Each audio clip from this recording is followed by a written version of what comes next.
Hello, magandang hapon po, Doc Del.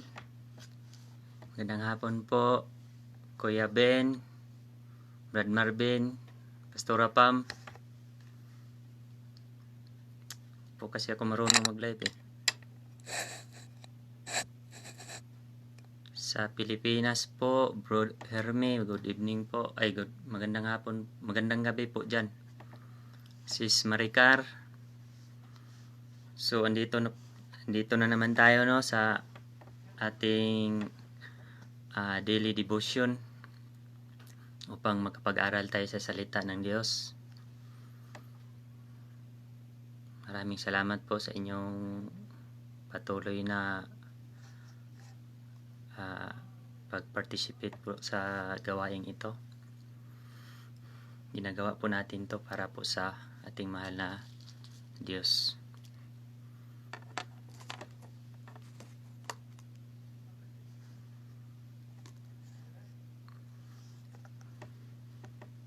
So, hintayin po natin yung iba.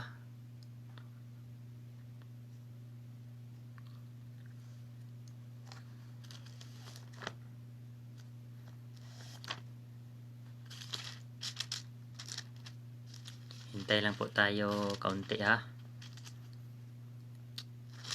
Hindi po ako marunong mag-vlog.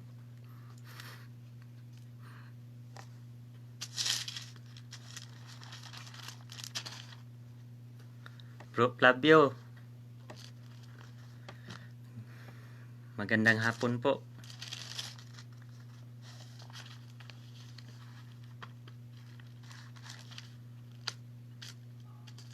So ito mabilis lang po ito no. Kaya antayin po natin sila kasi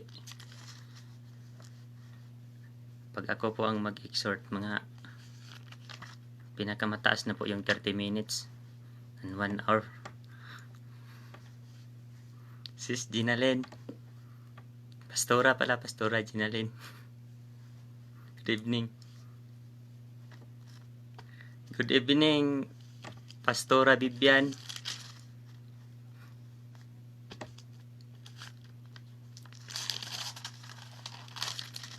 Tapusin po natin to ng mabilis.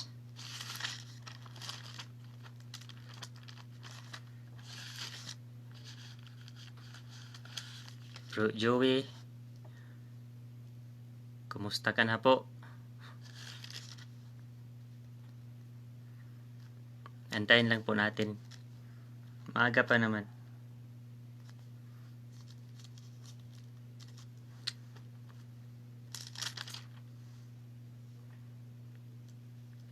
Mas nakakahiya pala dito sa sa cellphone.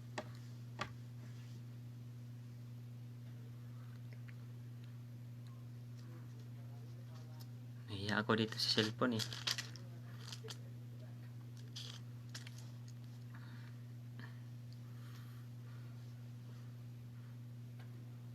Antay pa po tayo kaunti, no?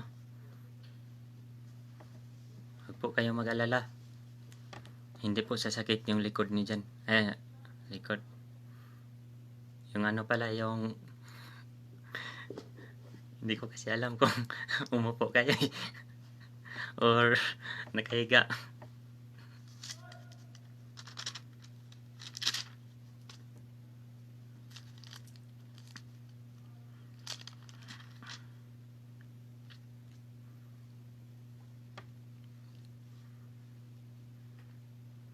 Antay pa po tayo. Nasa mga 13 million pa po tayo eh.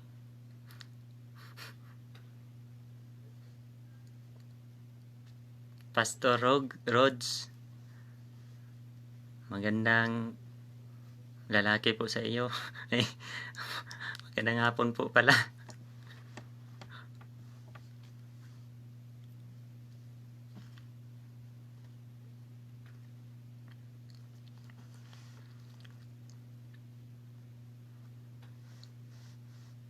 Maiksi lang po ang mensahe natin ngayon.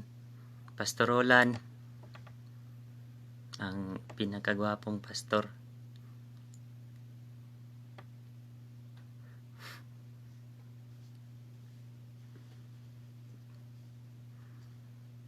Kamukha ko yun, Kuya Ben, o siya yung kamukha ko?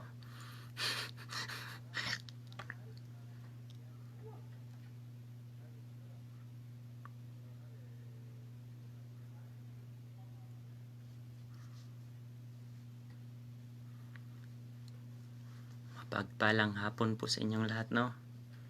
Wala pa po yung iba.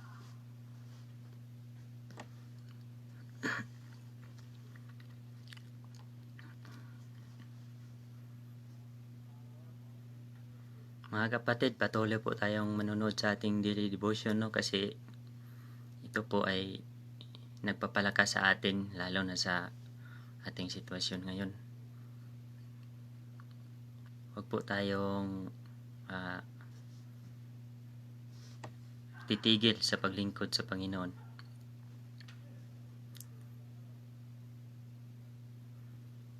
Magandang hapon po, B. Francisco Magbanwa.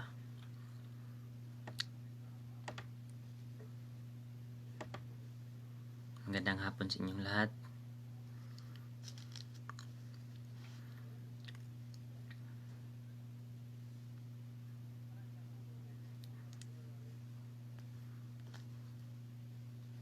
Pinapatawa mo ako, Kuya Ben, ha?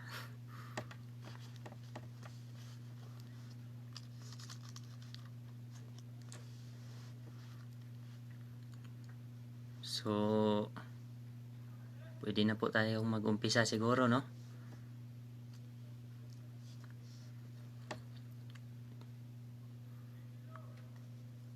O antayin pa natin yung iba.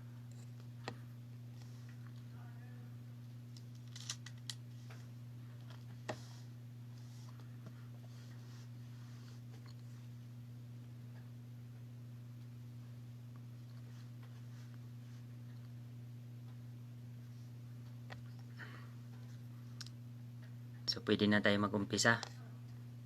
Ano na eh. 5:06 na.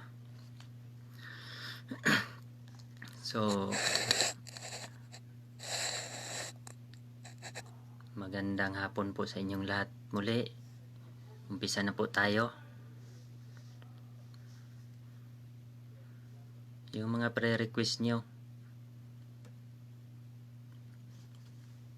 paki-ano na lang, paki-comment na lang.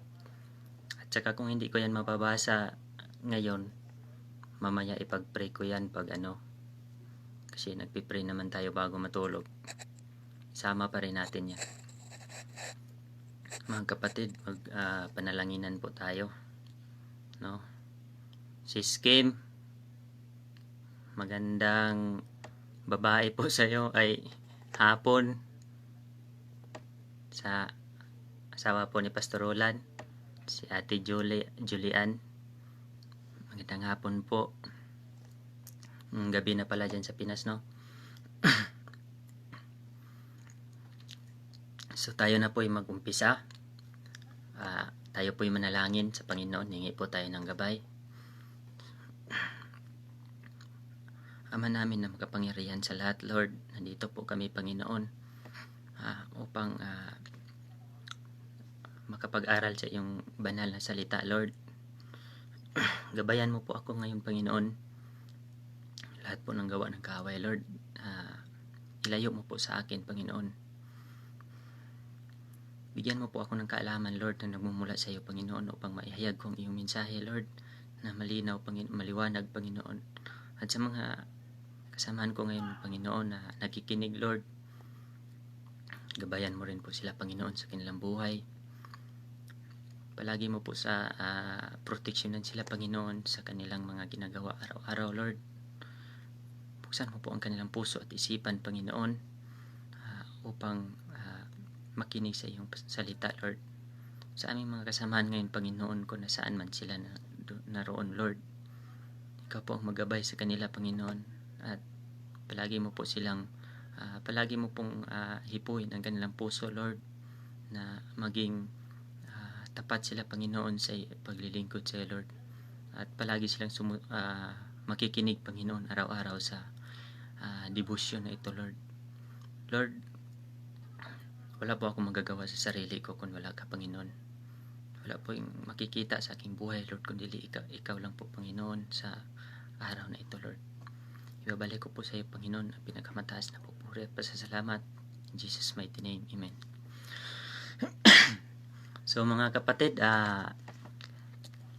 umpisa na po tayo. Kuya Manuel, magandang hapon po. Sis T. Tanap. Magandang hapon po sa iyo. So mga kapatid, patuloy po tayo, no? Araw-araw patuloy po tayong nag-aaral sa salita ng Diyos. Bagamat hindi pa po tayo nakabalik sa lahat po, no? Hindi pa po tayo nakabalik sa ating simbahan. Araw-araw naman po mayroon pong mensahe ang Panginoon na inihatid sa atin. Araw-araw po tayong makikinig sa devotion na ito, mga kapatid, kasi ito po yung pagkain ng ating kaluluwa. So kung ang ating pisikal na katawan ay nangangailangan ng masustansya at pagkain, mga kapatid, ito din pong ating spiritual na katawan ay mas lalo pong nangangailangan po ito ng pagkain spiritual, sapagkat ito pong salita ng Diyos, ito po ang kanyang kalakasan, ang ating kalakasan bawat isa. So patuloy po tayong manunood. So maraming salamat po sa kay Pastora Pam na isipan niya na gawin sa nagagamit po ang ating technology ngayon, no? Na hindi po maadlangan po ang gawain ng Panginoon sa gitna ng mga krisis na nangyayari. Si Tatay Damian po, magandang gabi po sa iyo. Ay hapon po. So ang ating mensahe ngayon, mga kapatid, makikita po natin sa Proverbs. Sa Proverbs chapter 3, verse 5 and 6. So dalawang verse lang po ang ating pag-aralan ngayon. So madali lang po ito. Basahin ko po sa Proverbs chapter 3, verse 5 to 6. Sabi niya, trust in the Lord with all. Sabi niya, trust in the Lord with all thine heart, and lean not into thine own understanding. In all thy ways acknowledge him, and he shall direct thy path. Sabi niya sa 6, in all thy ways acknowledge him, and he shall direct thy path. So mga kapatid, sabi niya, trust in the Lord with all thine heart, and lean not in your own understanding. In all thy ways acknowledge him, and he shall direct thy path. So mga kapatid, sabi niya, manalig po tayo sa kanya, no? So lalo na sa panahon ngayon, mga kapatid, na sabi niya, manalig lang po tayo sa Panginoon. Sabi niya, trust in the Lord. So ano po ang karakteristik ng isang Kristiyano na nananalig sa Panginoon? So itong verse na ito, mga kapatid, kahit hindi ka na po gagamit ng ibang verse, no, para lang intindihan mo to, kasi nandito na po lahat ng niya, yung explanation niya. Sabi niya, trust in the Lord with all thine heart, with all your heart, mga kapatid. Dapat tayo ay tumitiwala sa Panginoon buong puso. Ano po ang isang Kristiyano, mga kapatid, na tunay na nagtitiwala sa Panginoon? Ang isang Kristiyano na tunay na nagtitiwala sa Panginoon ay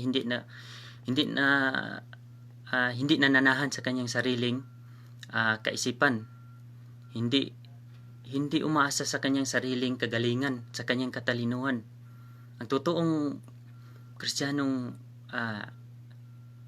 naniniwala sa Panginoon, nananalig sa Panginoon, ay lahat ng lakad niya, lahat ng desisyon niya ay ina-acknowledge niya ang Panginoon. Sabi niya, trust in the Lord with all thine heart, and lean not, sabi niya, in your own understanding. Huwag kang mananahan sa iyong sariling kagalingan. Minsan kasi mayroon tayong karakteristik na ang galing ko kasi, kaya ko nagawa yan. Ako kasi, matalino kasi ako, kaya ko nagagawa dyan. kaya ako nagagawa yan. Mga kapatid, wag po nating itaas ang ating sarili sa Panginoon. Pagsabihan tayo, ang galing-galing mong kumanta. Sagot ka na naman, hindi pa nga yan nagpa-practice eh.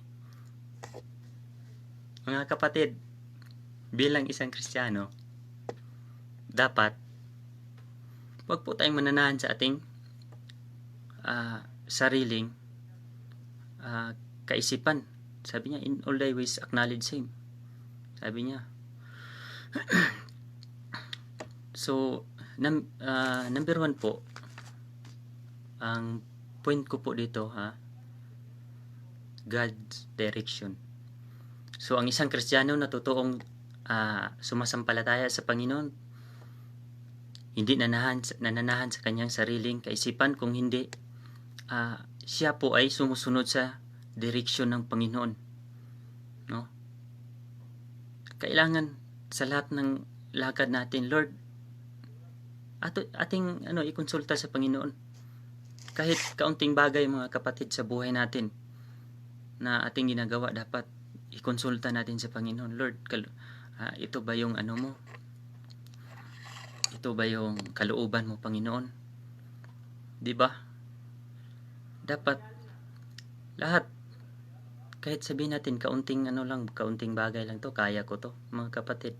Kahit kaunting bagay, kung hindi mo kasama ang Panginoon, kung desisyon mo yan, mga kapatid, kung hindi mo isama ang Panginoon, hindi ka magtatagumpay. Halimbawa sa natin, sa mga desisyon natin sa buhay. Halimbawa, tayo, negosyo. Kasi tayo naman, lahat ng mga OFW, ang pangarap natin bago tayo umalis, na pagbalik natin sa Pilipinas, magkaroon tayo ng business. Mga kapatid, tayo pong lahat ay iniisip po natin yan. Pero dapat isipin din natin bago natin yan gawin, na i-konsulta natin sa Panginoon. Lord, kalooban mo ba na mag-business ako? Kasi kahit anong gawin mong business, mga kapatid, kung hindi na yung kalooban ng Panginoon, hindi yan pagpapalain. Kasi ang kalooban ng Panginoon sa'yo, kung kalooban ng Panginoon na maglingkod ka, hindi ka mag-business. Kung kalooban ng Panginoon na, anak, sabi ng Panginoon, hindi yan ang gusto ko sa'yo. Maglingkod ka sa akin. So, ikaw, sinuway mo yung direction ng Panginoon sa buhay mo. Minsan kasi, magdesisyon tayo na hindi natin ikonsulta sa Panginoon. Lord, sabihin natin, Lord, pag mag-business tayo, hindi natin sinasabi sa Panginoon, Lord, ito po ang kalooban mo po ba ito, Panginoon, na gagawin ko, na mag-business ako.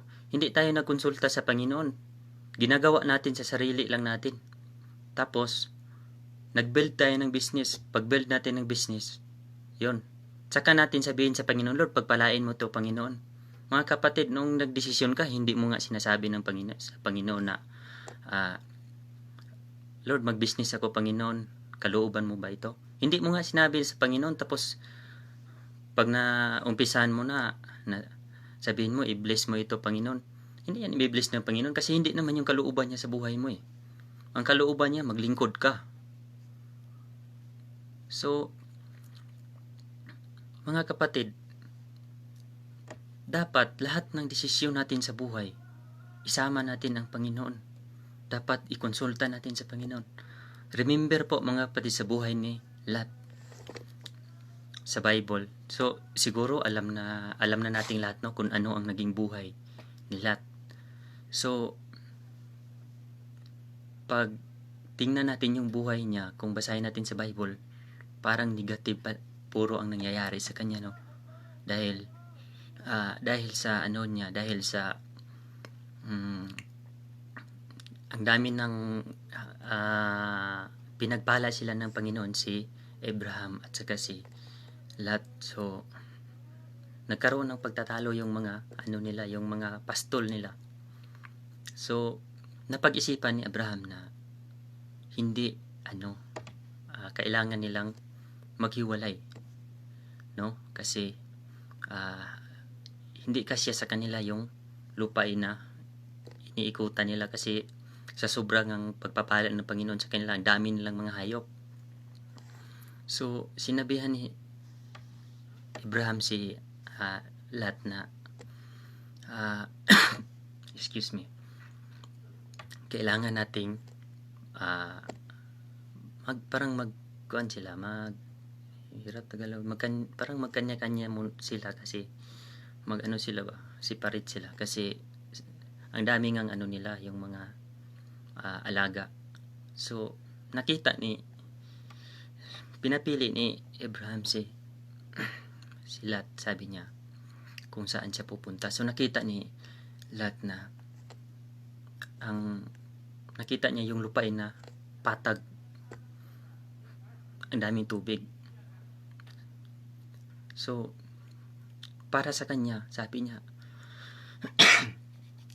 okay to para sa aking mga hayop, sa aking mga alaga. So dito ako sa lugar na ito. So hindi niya nagdesisyon siya na hindi niya inano sa Panginoon. Mga kapatid, si Lot po ay, alam niyo po ba na si Lot ay pamangkin siya ni Abraham. So dahil pamangkin siya ni Abraham, alam niyo rin po ba na joy niya si Abraham. So mga kapatid, pinapatawa ko lang kayo. So hindi niya kinukonsulta sa Panginoon na kalooban ba ng Panginoon na doon siya sa lugar na yon. Nagdesisyon siya sa sarili niya na nakita niya, ito maganda to sa aking mga hayop kasi may tubig, maraming mga damo. So anong nangyari sa buhay niya, mga kapatid? Diba naging miserable yung buhay ni Lot dahil sa kanyang mga desisyon. So mga kapatid, sa buhay natin,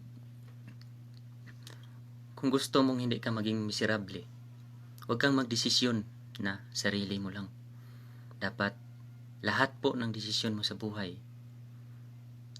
lahat ng ginagawa mo sa buhay, i-acknowledge mo yung Panginoon. I-konsulta mo sa Kanya, Lord, kalooban mo ba ito, Panginoon? Sa mga natin, wala naman, sa mga natin dyan, mga binata at dalaga, dapat pag mag-asawa tayo, konsulta natin sa Panginoon na, Lord, ito ba yung maging partner ko sa buhay? Diba? May dalaga naman tayo dito nakikinig natin sa Panginoon. Pag may mangligaw sa atin, Lord, siya na ba yung binigay mo sa akin? Kasi mga kapatid, yung yung ligaw, kung hindi mo yan maintindihan, mga kapatid, ligaw po yan, ligaw. So intindihin mo kung nililigawan ka ba niya o nililigaw, diba? So yun po, dapat trust God's direction po ang number 1. Dapat po natin yung direction ng Panginoon sa buhay natin. Sabi niya dito basahin natin sa Ephesians 5:17. Anong sabi niya? 5:17, sabi niya, wherefore be ye not unwise, but understanding what the will of the Lord. Sabi niya, huwag po tayong maging mangmang. Sabi ng Bible po. Sabi niya, ating unawain kung ano ang kalooban ng ating Panginoon. So bilang isang mga Kristiyano, dapat pala tayong maging wise. May ano ba yun sa Tagalog? Yung dapat may tayo. Yung wise. Hindi ko matagalog Kailangan natin, mga kapatid, ng direction ng Panginoon sa buhay natin. Kasi kung direction ng Panginoon ang susundan natin, mga kapatid, sigurado po yan, mga kapatid, na pagpapala po ang nasa unahan yan. So number 2 po, madali lang po to. trust God dealing or operation. Paniwalaan po natin yung operasyon ng Panginoon sa buhay natin. Dapat sa buhay natin siya po yung nag-ooperate po, mga kapatid. Huwag po natin ipag-ano yung sarili natin na tayo lang. So dapat pagtiwalaan natin yung operasyon ng Panginoon sa buhay natin.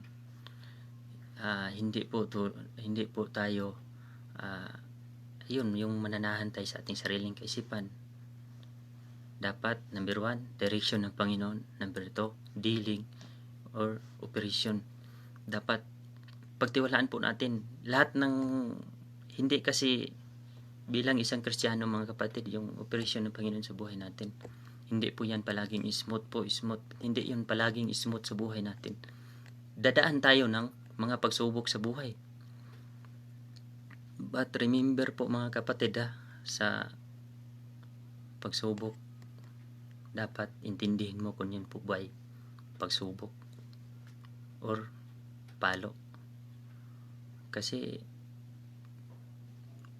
dapat pag dumaan ka sa mga ganyan, dapat pagbulay-bulayan mo sa iyong isipan, sa iyong sarili, kung pagsubok ba talaga yan. No? Kasi si Job, sinubok yun ng Panginoon dahil ay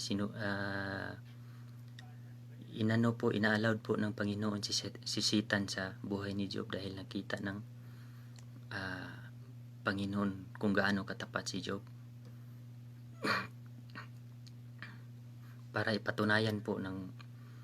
mapatunayan po ni Satan na si Job po ay tapat talaga siya sa Panginoon. Kasi sabi ni Satan, kasi sabi ng Panginoon, kita mo yan si Job, yung anak ko, wala po yung katulad dito sa lupa. So napaka-proud po ng Panginoon kay Job. Sabi niya, wala pong katulad niyan dito sa lupa. Sabi ni Satan sa Panginoon, naging tapat lang yan sa iyo dahil binakuran mo yung pagpapala. Lahat ng binigay mo sa kanya. Sabi niya, subukan mong kunin lahat yan sa kanya. Diba, harap-harapan kanyan, mukaan kanyan, isumpa. So para mapatunayan ng ni Satan na mali siya, sabi ng Panginoon, sige. Sabi niya, kunin mo yan lahat sa kanya, pero wag mo lang galawin wag mong patayin yung kaluluwa niya. Mga kapatid, sa buhay natin, kung dumaan tayo ng mga pagsubok, dapat bulay-bulayan po natin, no? Sabihin natin sa buhay natin, nagtapat naman po ako sa Panginoon, binigay ko yung para sa kanya. Sa gawain ng Panginoon, palagi naman po akong umaattend. So sinunod ko naman po yung kalooban ng Panginoon sa buhay ko. So yan, pag yun po yung natutuklasan mo sa buhay mo, maniniwala na ako dyan na sinubok ka nga. Pero pag yung pagbulay-bulayan mo sa buhay mo, hindi naman ako nagtatapat sa Panginoon. Hindi ko naman binigay yung para sa Kanya Sa gawain, umatin ako, pero parang parang hindi naman yan yun sa puso ko. Sa Kanya, sa pagsamba sa Kanya, hindi ako naging tapat. So kung yun yung matuklasan mo sa buhay mo, mga kapatid, hindi ka sinubok, pinalo ka ng Panginoon. Bakit ka pinalo ng Panginoon? Dahil anak ka niya at mahal ka niya, mga kapatid. So sa buhay natin, dapat pagtiwalaan natin ang Panginoon sa operasyon niya sa buhay natin. Minsan dadaan tayo ng pagsubok sa buhay natin. Dapat magtiwala lang tayo sa Kanya. Minsan parang tingin natin sa problema natin ay wala ng solusyon. So ang problemang walang solusyon, mga kapatid, Pag isama mo yung Panginoon, dyan. May solusyon yan, mga kapatid. Lahat ng mga pinagdaanan natin sa buhay, basta siguraduhin mo lang na nasa tama ka, na nasa operasyon ka ng Panginoon. Asahan mo, mga kapatid, na hindi ka mapapahamak. Hindi tayo mapapahamak. So, kahit sa mga lumala na ngayon na virus, siguraduhin lang natin na andito tayo sa Panginoon. So, hindi po tayo pababayaan ng Panginoon. Kasi anak na po niya tayo eh.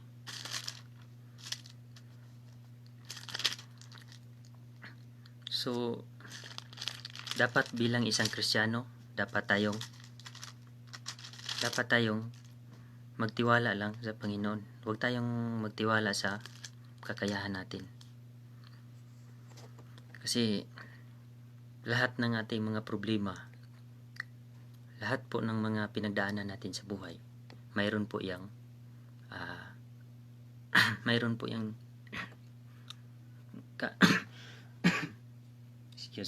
yung kaakibat na blessing po. So, sa Romans chapter 8 verse 28, ang sabi niya dito, sabi na, and we know all things work together for good to them that love God, to them who are the called according to His purpose. Sabi niya, and we know that all things work together for good. Sabi niya, together for good. Saan po daw gumagawa ang lahat ng bagay sa mga taong nagmamahal sa Panginoon, to them that love God. So, lahat po ng bagay ng ating pinagdaanan, lahat po yan ay nakaplano na po yan sa ating buhay. Diba sa tuwing pinag-aralan natin yung buhay ni Joseph, no? Kung ano ang nangyayari sa buhay niya. Grabe po yung motivation po, no, sa buhay ni Joseph. Sa kabila ng pinagdadaanan niya sa buhay. Wala siyang reklamo, no? Hanggang naabot niya po ang blessing ng Panginoon. So, mga kapatid, patuloy lang po tayo, no, sa paglilingkod sa Panginoon. Huwag po tayong alis sa kanyang direksyon. Huwag po tayong umalis sa operasyon ng Panginoon. Trust God dealing or operation. Number 3. Kung pinagtiwalaan natin yung direction ng Panginoon, operation ng Panginoon, dapat pagtiwalaan din po natin yung mga do's and don't, no? Yung mga hindi dapat at saka yung dapat at saka hindi dapat, mga kapatid. Mga do's and don't. Sa buhay po natin, mga kapatid, dapat bilang isang Kristiyano, alam mo po yung dapat mong gawin at saka hindi mo dapat gawin. No? Yung itong Bible, mga kapatid, nahati po ito sa dalawa. Yung mga dapat at saka hindi dapat. Hindi yung Kristiyano ka na, yung mga ginagawa mo, yung hindi dapat gawain ng mga Kristiyano. Kristiyano ka na, ano-ano pa yung pinaggagawa mo sa buhay. So, tingnan mo po sa buhay mo kung ano yung dapat at saka hindi dapat. Kasi sa creation ng Panginoon, nung ginawa niya ang tao, no? At linagay niya sa Garden of Eden. Ang sabi ng Panginoon, pwede kayong kumain ng lahat ng prutas na nandirito. Yun po yung dapat. Sabi niya, maliban sa puno na, so hindi ko po alam sa Tagalog yun. sabi niya na maliban sa puno na ano ba yung puno na yun, sabi nila mansanas daw. So mga kapatid, hindi po yun mansanas. Basahin po natin dito sa Genesis chapter 2 verse 16. Alam ko kasi yung puno na yun sa Bisaya lang eh, pero sa Tagalog hindi ko po alam. Basahin natin. Sabi niya, knowledge of good and evil. Knowledge of good and evil. Yung fruits na yun. Sabi niya, maliban lang sa puno na yun. So yun po yung hindi dapat nila ginagawa. Pero sa iba po, parang pinagdudahan niya yung sinabi ng Panginoon. Mga kapatid, wag po nating pagdudahan yung sinabi ng Panginoon sa atin. So parang nagdududa siya sa sinabi ng Panginoon. Ang ginawa niya, kinain. Kumuha siya tsaka kinain. So mga kapatid, wag po tayong maging iba, no? Dapat alam natin, isang Kristiyano po tayo, di ba? Alam natin yung hindi dapat natin gawin. Sa yung 10 Commandment, nahati lang po yan sa dalawa, yung 10 Commandment. Yun pong dapat at saka hindi dapat. Yun lang po ang naghahati dyan. So, bilang isang Kristiyano, hindi natin dapat ginagawa yung mga ginagawa ng mga hindi Kristiyano. Ano po yung mga gawain ng hindi Kristiyano? So, hindi na po natin yan pagbabanggitin, no? Kasi basic na po yan eh. Palagi na po yung binabanggit, no? Alam na natin yan kasi every exhortation, every preaching, mababanggit po yan na hindi na natin yan dapat ginagawa. Dahil yung parang ano po, nakakahiya po sa Panginoon, di ba? Nakakahiya po sa Panginoon, mga kapatid, bilang isang anak niya. Ang mga ginagawa natin sa buhay ay yun pa rin yung mga ginagawa ng unbeliever, di ba? Minsan kasi makipag ano pa tayo, no? Ay hindi kasi bro, kasi dati kasi ganito na ako. Nung hindi pa ako nakakilala ng Panginoon, ganito na ang buhay ko. Dapat tanggapin nyo na ganito na talaga ako. Mga kapatid, oo nga, ganyan yung buhay mo dati, di ba? Wala tayong problema dyan. Ganyan yung buhay mo dati noong hindi ka pa Kristiyano. Pero ngayong Kristiyano ka na, hindi na yan pwede. Hindi na po dapat sabihin mo na yun pa rin ang iyong isina sa buhay po. Kasi sabi niya, ang tao na nasa kay Kristo na, siya ay bago nang nilalang. Sabi niya, all things are passed away, behold, all things become new. Yung mga bagong kagawian bilang isang Kristiyano, dapat i-adapt mo yan sa buhay mo. Hindi yung dati pa rin pamumuhay mo ang iyong ginagamit. So, yun mga kapatid, bilang isang Kristiyano, alamin natin kung ano po yung do's and don't ng Panginoon, yung dapat at saka hindi dapat. So, minsan kasi yung buhay natin, pilit pa rin tayong nananahan sa sarili nating kagalingan. So, bilang isang Kristiyano, hindi na po dapat, no? Dapat ikonsulta po natin ang lahat sa Panginoon. So, kung nakagawa po tayo ng kasalanan, aminin po natin sa Panginoon. Hingi po tayo ng tawad sa Panginoon. Hindi po yung para tayong si Jonas, no? Kahit alam na siya ay may kasalanan, patay mali siya lang, no? Tulog lang. Hindi po dapat, no?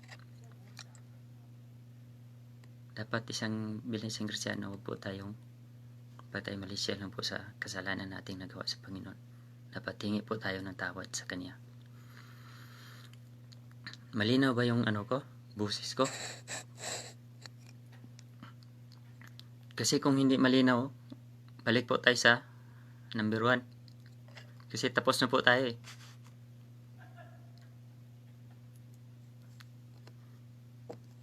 So yun po, no? I hope na naririnig nyo ako kahit mahina yung boses ko. So, 3 lang po yung pinag-aralan natin, yung trust God's direction, saka trust God dealing or operation, and trust God do's and don't. So, malinaw po, no? Kasi kung hindi malinaw, uulitin ko. 30 minutes pa naman, 30 minutes ulit.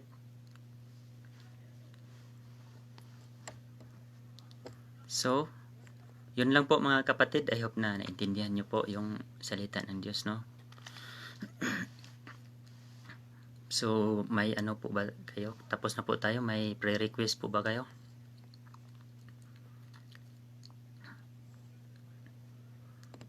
So, mga kapatid, wala kayong prayer request. Ako na lang po ang mag-request, no? Ipag-pray po natin mga kapatid yung buong mundo. Malinaw daw, sabi ni Ate Rhodes. Malinaw na, malinaw. Ipag-pray po natin yung buong mundo mga kapatid na matapos na po itong virus. Saka ipag-pray din po natin yung presidente natin sa Pilipinas. So wala po kayong prayer request eh. Ako yung mag-prayer request sa inyo. Pag-pray po natin yung natin.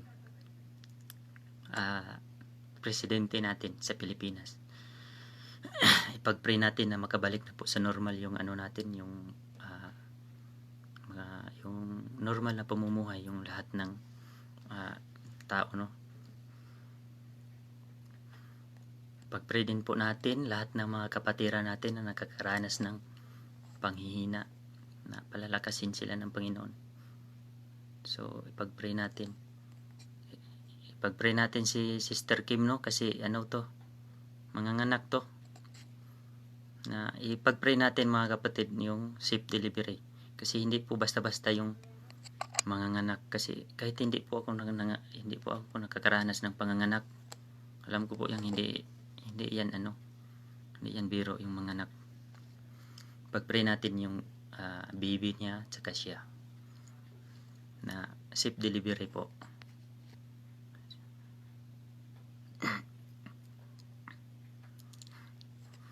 Takot na po, Pastor.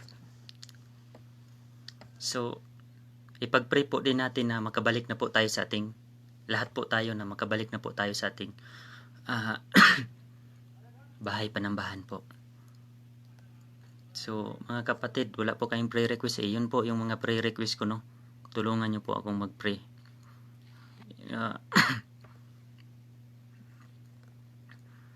Lahat po ng mga kapatiran natin na safety po sila ng Panginoon. So mag-pray na po tayo. Tapusin ko na po ito. Mag-pray din po kayo yung mga prayer request ko, ha. Hallelujah, mahal naming Panginoon. Salamat po, Lord, dahil natapos po namin ang mensaheng ito, Panginoon, na maliwanag po, Panginoon, na pinaintindi mo po sa amin sa bawat isa, Lord. Nawa po ang mensaheng ito, Panginoon, ay maging may sa pamumuhay po namin, Panginoon, bilang isang Kristiyano, Lord, at totoong anak mo, Panginoon, na naglilingkod sa iyo, Lord. Lord, salamat po, Panginoon, sa paggamit sa akin, Lord, at sa mga gagamitin mo pa, Lord, sa pag-exhort, Panginoon. Bigyan mo rin po sila ng kaalaman, Lord, na nagmumula sa iyo, Panginoon.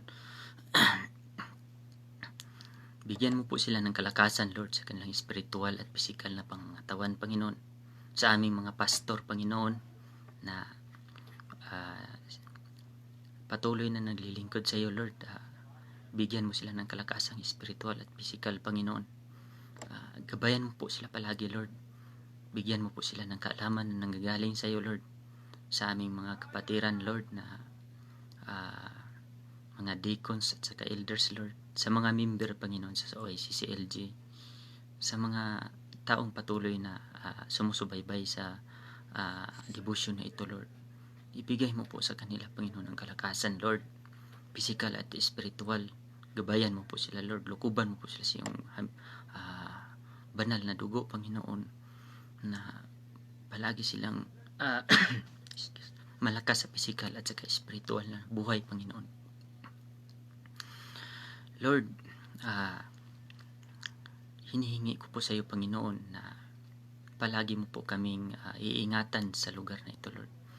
At ang buong mundo, Panginoon, na dumaranas ngayon ng isang pandemic, Lord. Nawa po, Panginoon, ay ito ay mawawala na, Lord. Alam po namin, Panginoon, ang gamot nito, Lord, ay nasa iyong mga kamay lamang, Panginoon. Lord, sa mga frontliners, Lord, ikaw ang mag-iingat sa kanila, Panginoon, sa kanilang buhay, Panginoon, sa kanilang pamilya, sa aming presidente sa Pilipinas, Panginoon, na si Duterte, Lord, ikaw mag-iingat din sa kanya, Panginoon. At ikaw pa ang magbigay sa kanya ng kaalaman, Lord, sa pagtakbo sa bansang Pilipinas, Panginoon. Panginoon, sa kay Pastora Vivian, Lord, na nandun sa Pilipinas, kay Pastor Hermie, ingatan mo rin po sila, Panginoon. At nawa makabalik na po si Pastora Vivian dito, Lord, na mawala na po itong pandemic, Panginoon, at makabalik na sa normal yung mga flight, Panginoon, at yung mga gustong umuwi, makauwi na rin po, Lord. Lord, kay Sister Kim, Panginoon, na siya po ay bigyan mo po, Panginoon, ng kalakasan sa kanyang physical na katawan, kasama po ang kanyang asawa na si Brad McCoy. Iingatan mo rin po sila palagi, Lord, sa kanilang buhay, Panginoon. Nakikita mo, Lord, kung paano sila naglilingkod sa iyo, Panginoon, ng tapat, Panginoon. Sa kanyang panganganak, Lord, ibigay mo po ang safe delivery, Panginoon. Ingatan mo po ang bata, Lord, na nasa kanyang sinapupunan, Panginoon, at palalabasin mo po, Panginoon, na malusog at malakas, Lord. Panginoon, sa mga couple namin, Lord, sa OICCLG, Lord, ikaw mag-iingat sa kanila, si Brother Reggie, Sis Maricar, si Brother Jess, at saka Sis Ten. Ikaw pong mag-iingat sa kanilang buhay, Panginoon.